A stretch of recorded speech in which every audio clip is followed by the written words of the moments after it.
ఓం నమ శివాయ. నమస్తే ఫ్రెండ్స్, నేను మీ రాంబాబు ఇంద్రకంటి. ధరంపత్ చూస్తున్నారు కదా ఫ్రెండ్స్, ఇక్కడి నుంచి బయలుదేరి ఇప్పుడు మేము ఇండో నేపాల్ బార్డర్ సనోలికి వెళ్తున్నాము. ఇది అయోధ్య అనమాట. అయోధ్యలో దర్శనం చేసుకొని అయోధ్య నుంచి బయలుదేరి మా వ్యాగనార్ కార్లో సనోలికి వెళ్తున్నాం అనమాట.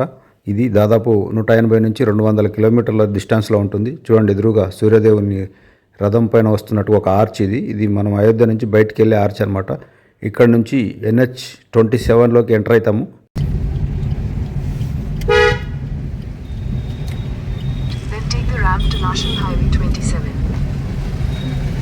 ఇప్పుడు 27 నేషనల్ హైవే 27లోకి ఎంటర్ అవుతున్నాం ఫ్రెండ్స్. ఇక్కడ నుంచి దాదాపు 180 to 200 కిలోమీటర్స్ డిస్టెన్స్లో ఇండో నేపాల్ బార్డర్ ఉందన్నమాట. మేము ఇవాళ నేపాల్ వెళ్తున్నాము. ఇక్కడికి రాగానే ఒక నది వచ్చింది. ఇది నాకు తెలిసి గంగా యమున సరస్వతి నదులు ఉన్నాయి కదా ఫ్రెండ్స్, వాటికి సంబంధించిన కనెక్టింగ్ నదులు అయ్యి. అయోధ్య నుంచి బయలుదేరి ఫ్రెండ్స్ ఫస్ట్ బస్తీ అనే ఒక ఊరు వస్తుంది. ఆ బస్తీ తర్వాత గోరఖ్పూర్, మళ్ళీ మనం నేషనల్ హైవే 27 నుంచి 24లోకి మారుతాం అనమాట.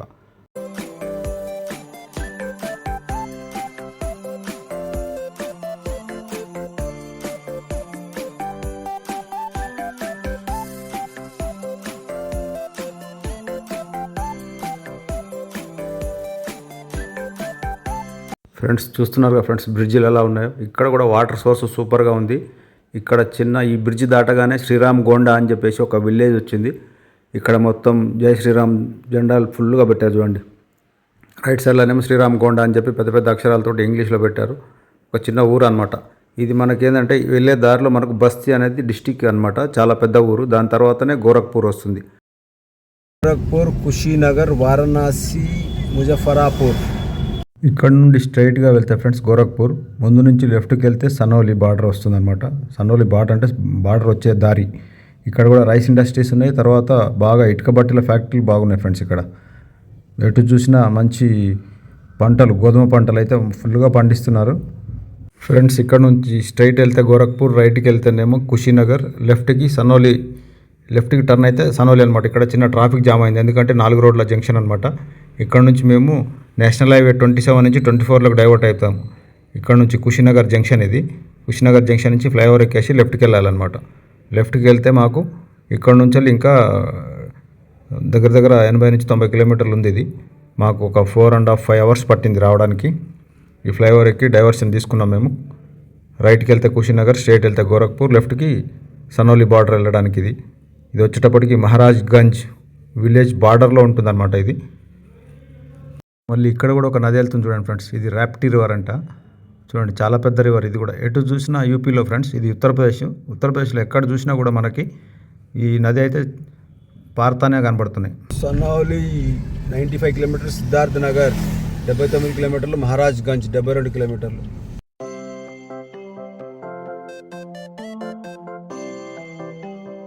సనాలి, గోరఖ్పూర్ టు సనాలి వెళ్ళే దారిలో ఫస్ట్ టోల్ గేట్ ఇది. వన్ సైడ్ 55 రూపీస్ ఉంది ఫ్రెండ్స్. ఇక్కడ నుంచి వెళ్ళి వన్ సైడ్ టోల్ గేట్ ఇది, ఫస్ట్ టోల్ గేట్ అనమాట. అప్ అండ్ డౌన్ 75 రూపీస్ ఉంది. రోడ్స్ అయితే చాలా బాగున్నాయి ఫ్రెండ్స్. మ్యాక్సిమం 90% రోడ్స్ అయితే అన్నీ బాగున్నాయి. మేము నేపాల్ బార్డర్లోకి అడుగు పెట్టినాక ఒక 10 కిలోమీటర్ల వరకు కూడా. ఈ toll gate Sherpura toll gate అంట ఫ్రెండ్స్. ఇది Sherpura toll gate, national authority of India. అసలు రోడ్లు మాత్రం చాలా బ్యూటిఫుల్గా ఉన్నాయి ఫ్రెండ్స్. నేపాల్ బార్డర్లోకి అడుగు పెట్టినంత వరకు ఎటు చూసినా కూడా ఇవో ఇటుక బట్టీలు ఫ్రెండ్స్. ఇవన్నీ పెద్ద పెద్ద పొగ్గొట్టాలు వెళ్తున్నాయి కదా, మొత్తం మన దగ్గర ఇటుకలు కాలుస్తారు కదా, వీళ్ళు ఇట్లా పొగ్గొట్టాలు పెట్టి ఈ సరౌండింగ్ మొత్తం ఇటుక బట్టీలే. సెకండ్ టోల్ గేట్ కోడియా అంట, జంగిల్ కోడియా, fee plaza, national highway of authority of India, highways authority of India welcomes you. ఖుల్జా సిమ్ జఖోడియా ఖుల్జా. Okay, very good. Toll number 2 open అయిచి. వెళ్ళే దారిలో ఫ్రెండ్స్ పీపీ గంజ్, పరేంద్ర, సనోలి 74 అని ఉంది చూసారా బోర్డు. ఈ పీపీ గంజ్ వచ్చి లెఫ్ట్కి వెళ్తుంది, పరేంద్ర కూడా స్ట్రైటే ఉందన్నమాట. ఈ దారిలో వచ్చే విలేజ్లు అనమాట. ఈ సిద్ధార్థ్ నగర్ అని అది కూడా ఒక పెద్ద విలేజ్. గోరఖ్పూర్ తర్వాత మనం ఈ లెఫ్ట్కి తీసుకున్నప్పుడు కుషీనగర్ నుంచి సిద్ధార్థ నగర్ కూడా వస్తుందన్నమాట మనకు. ఈ గోరఖ్పూర్ వెళ్ళే దారిలో, సనోలి వెళ్ళే దారిలో చూడండి, 2 సైడ్స్ ఒక్కొక్క చెట్టు దగ్గర 100-150 అడుగుల హైట్లో పెద్ద పెద్ద చెట్లు ఉన్నాయన్నమాట. ఇది మొత్తం ఇదంతా యూపీలోనే బ్రదర్. యూపీలో మహారాజ్గంజ్ జిల్లా లాస్ట్ అనమాట. ఈ సనౌలి బార్డర్కి మహారాజ్గంజ్ డిస్టిక్, ఆ డిస్టిక్ ఎడ్జ్లో ఈ సనౌలి అనే బార్డర్ ఇండియా బార్డర్ ఉందన్నమాట. ఈ నేపాల్కి 3-4 రోడ్ల నుంచి 3-4 ఏరియాల నుంచి ఉన్నాయంట బార్డర్లు, కానీ మనకు మాత్రం యూపీ నుంచి పెద్ద బార్డర్ ఇదే. చాలా అద్భుతంగా ఉంటుంది.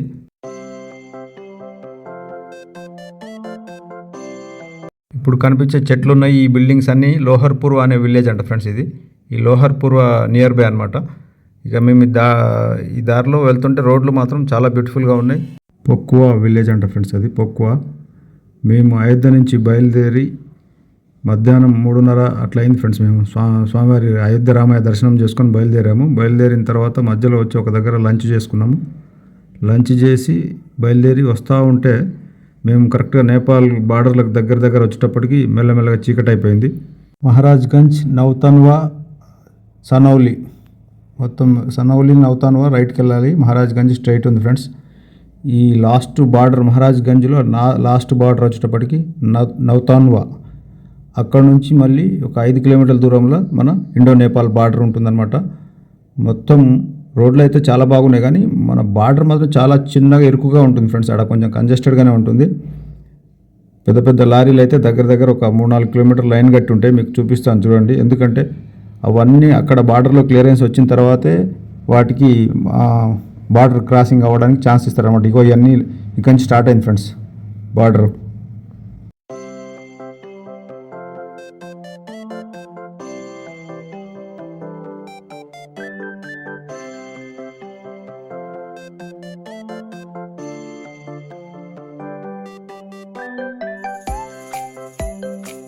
ఫ్రెండ్స్ మా కార్ని మా ఫ్రెండ్స్ని ముందుకు వెళ్ళిపోమని చెప్పేసి నేను నడుచుకుంటూ ఇక్కడ మనీ ట్రాన్స్ఫర్ చేసుకుందామని ఎతికాను. ఎక్కడ మనీ ఛాన్స్ దొరకలేదనమాట. మా దగ్గర కూడా డబ్బులు లేవు, ఎందుకంటే ఇప్పటివరకు యూపీలో ఎక్కడ పోయినా ఫోన్పేలే చేసుకున్నాం. మరి నేపాల్లో నడవదని చెప్పేసి అక్కడ అడిగితే పక్కనే బన్సల్ అనే విలేజ్ అనమాట. ఇది బార్డర్లో. ఈ విలేజ్ దగ్గర ఇక్కడ ఎస్బీఐ ఏటీఎం ఉంది. ఎస్బీఐ ఏటీఎంలో పోయి ఒక 10,000 నేను మన ఇండియన్ క్యాష్ డ్రా చేసుకున్నాను ఫ్రెండ్స్. బన్సల్ ఎస్బీఐ ఏటీఎంలో ఒక 10,000 డ్రా చేసుకొని బయటకు వచ్చాను ఫ్రెండ్స్. మొత్తం అది మెయిన్ రోడ్ అనమాట, వెహికల్స్ వెళ్ళేది. ఇదేమో కరెక్ట్గా బార్డర్కి ఆనుకొని నియర్ బై ఉంది. చాలా సంతోషం అనిపించింది. అయితే ఇక్కడైతే వేరే బ్యాంకులు ఉన్నాయి, ప్రైవేట్ బ్యాంకులు, కానీ అక్కడ పోతే కరెన్సీ ఎక్స్చేంజ్కి వాళ్ళు బ్లాక్లో చాలా డబ్బులు కమిషన్ అడుగుతున్నారు. కాబట్టి ఎస్బీఐలో తీసుకున్నాము. ఇక్కడ నుంచి ఇక నడుచుకుంటూ నేను బార్డర్లో మన ఇండియన్స్కి ఓన్లీ ఆధార్ కార్డు కానీ ఓటర్ ఐడి కానీ అడుగుతున్నారు ఫ్రెండ్స్. చాలా దాదాపు ఒక 2-3 కిలోమీటర్ల ట్రాఫిక్ జామ్ ఉంది. చూడండి నేను నడుచుకుంటూ వెళ్తున్నా. మనం ఎంత దగ్గరికి వెళ్తూ ఉంటే మధ్యలో ఉన్న కరెంట్ పోల్లకి మొత్తం మన ఇండియన్ ఫ్లాగ్ సింబల్ వేశారు. ఇదే బార్డర్ ఎంట్రెన్స్ అనమాట, సనౌలి బార్డర్ ఎంట్రెన్స్. ఇది బన్సల్, ఇది ఏరియా పేరు. ఇది మా కారు, వ్యాగనర్ కారు. మేము సైడ్ నుంచి బార్డర్లోకి ఎంటర్ అయ్యాం ఫ్రెండ్స్. బార్డర్లోకి ఎంటర్ అయిన తర్వాత ఆర్మీ ఆఫీసర్స్ మా దగ్గర ఉన్న ఐడి ప్రూఫ్స్ అడిగారు, చూపించాము. ఎందుకు వెళ్తున్నారు ఏంటి అని అడిగారు. అడిగితే సార్ ఇట్లా మేము పశుపతినాథ్ దర్శనానికి వెళ్తున్నాము అని చెప్పాము నేపాల్కి. అయితే ఓకే ఏమేమి ఉన్నాయని చెప్పేసి మొత్తం కార్ అంతా చెక్ చేశారు. కార్ చెక్ చేసిన తర్వాత పక్కన పెట్టుకోండి అంటే పక్కన పెట్టుకొని ఈ ట్రావెల్స్ దగ్గరకు వచ్చాము. ఈ ట్రావెల్స్కి వచ్చి మనకు బన్సర్ అని ఒకటి కార్కి పాస్ తయారు చేస్తారు ఫ్రెండ్స్. వీడు మంచోడే కానీ కొంచెం దొంగ ఫ్రెండ్స్. మన కాడ ఒరిజినల్ ఆర్సీ లేదన్న వంకతోటి దగ్గర ఒక 2,000 రూపాయలు ఎక్స్ట్రా దొబ్బేశాడు వీడు. Link abroad tours and travels అని ట్రావెల్స్ అనమాట ఇది. ఇక్కడ మొత్తం నేపాల్ టూర్ ప్యాకేజీలన్నీ ఇతని దగ్గర ఉన్నాయి. కాకపోతే ఏంటంటే కొంచెం ఆశ ఎక్కువ ఆయనకి. ఇంకా ఎట్లా వీడు వచ్చినోడు మళ్ళీ బక్రా దొరుకుతాడు, మిస్ అవ్వడు అని చెప్పేసి ఆయనకు అర్థమైపోయింది. కాబట్టి వాడికి ఎట్లా బ్లాక్మెయిల్ చేసిండు. మేమేమో ఒరిజినల్ ఆర్సీ తీసుకురాలేడు, మర్చిపోయి వచ్చేసిండు. బండ్లో ఉంది అనుకొని వచ్చినట్ట. అది చూస్తే కలర్ జిరాక్స్ యాక్సెప్ట్ చేయాలి. మళ్ళీ కలర్ జిరాక్స్ తీసుకొని లోపడకపోతే మళ్ళీ 500 మన ఇండియన్ కరెన్సీ దొబ్బేశారు. ఇక్కడ ఏంటంటే మనం 100 రూపాయలు ఇస్తే 160 రూపాయలు ఇస్తారు. వీడు మనకు కండిషన్ ఏంటంటే మనకి బన్సర్ ఇప్పించడానికి మళ్ళీ వీడు పోఖ్రాలో ప్లస్ కాఠ్మాండ్లో రూములు కూడా వీడే బుక్ చేసి ఇచ్చేటట్టు, అట్లయితేనే నేను బుక్ చేస్తా లేకుంటే చేయను అని చెప్పేసి. పోఖ్రాలో 2,000 రూపాయల రూము, అది మన ఇండియా కరెన్సీలో. కాఠ్మాండ్లో వచ్చేటప్పటికి 2,500 రూపాయలు మన ఇండియా కరెన్సీలో. ఎదురుగా కనపడే బిల్డింగ్లోనే మన పర్మిట్లు ఇస్తారు ఫ్రెండ్స్. మనకు ఆ పర్మిట్కి ఏంటంటే ఒక రోజుకి వచ్చేటప్పటికి కార్ ట్యాక్స్ వచ్చి 600, మళ్ళీ దానికి ఏదో రోడ్ ట్యాక్స్ అని చెప్పేసి 360, ఒక్క రోజుకి 960 రూపాయలు ఛార్జ్ చేశారు మాకు, కార్కి ప్లస్ ట్యాక్స్ 2 కలిపి. ఇక్కడ చూడండి ఒక బ్రిడ్జ్ వచ్చింది, ఐరన్ బ్రిడ్జ్. మేము ఇక్కడ నుంచి కేరాకోర్ అనే ఊరు దాకా వెళ్ళాం ఫ్రెండ్స్ నైటు. నేపాల్ బార్డర్లోకి ఎంటర్ అయ్యి అక్కడ వెళ్ళే దారిలో ఈ బ్రిడ్జ్ అనమాట. ఇక్కడి నుంచి ఎటు చూసినా ఇక లోయలు, గుట్టలు, కొండలు. దగ్గర ఒక 15-20 కిలోమీటర్లు మాత్రం రోడ్డు చాలా సూపర్గా ఉంది. జమ్మున వచ్చాము. ఇంకా ఆ తర్వాత నుంచి ఘాట్ స్టార్ట్ అయింది. మొత్తం టర్నింగ్ పాయింట్లు, ఘాట్లు, సింగిల్ రోడ్డు వర్కులు జరుగుతున్నాయి. లైట్గా చినుకులు కూడా పడుతున్నాయి అనమాట.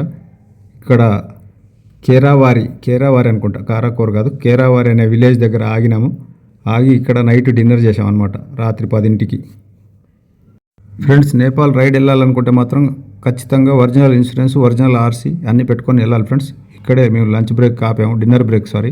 మామూలుగా అయితే మనకు నేపాల్ రూపాయల్లోనే అవుతుంది ఫ్రెండ్స్. వాడు మాత్రం మన దగ్గర ఇండియా డబ్బుల్లో తీసుకున్నాడు అనమాట. ఇది లాపా హౌస్ అంట ఏదో. ఇక్కడే ఇంట్లోనే భోజనం పెట్టారు రాత్రి 10ంటికి కూడా. పాపం వేడివేడిగా మంచి భోజనం పెట్టారు వీళ్ళు. ఫ్రెండ్స్, వీడియోని లైక్ చేయండి, సబ్స్క్రైబ్ చేసుకోండి, సపోర్ట్ చేయండి ఫ్రెండ్స్. నేపాల్ చూపిస్తాను మీకు.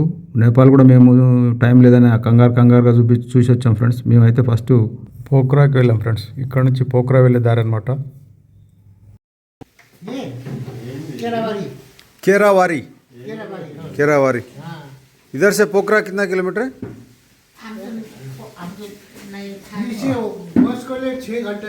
6 घंटे। 4 घंटे में पहुंचे। వెజ్ మీల్స్ రాత్రి 10ంటికి. ఫ్రెండ్స్, ఈ వీడియో ఇంతటితో ముగిస్తున్నాను ఫ్రెండ్స్. వీడియో నచ్చితే మాత్రం లైక్ చేసి సబ్స్క్రైబ్ చేసుకోండి. Thank you for watching. నమస్తే ఫ్రెండ్స్. ఓం నమః శివాయ. ఓం నమః శివాయ.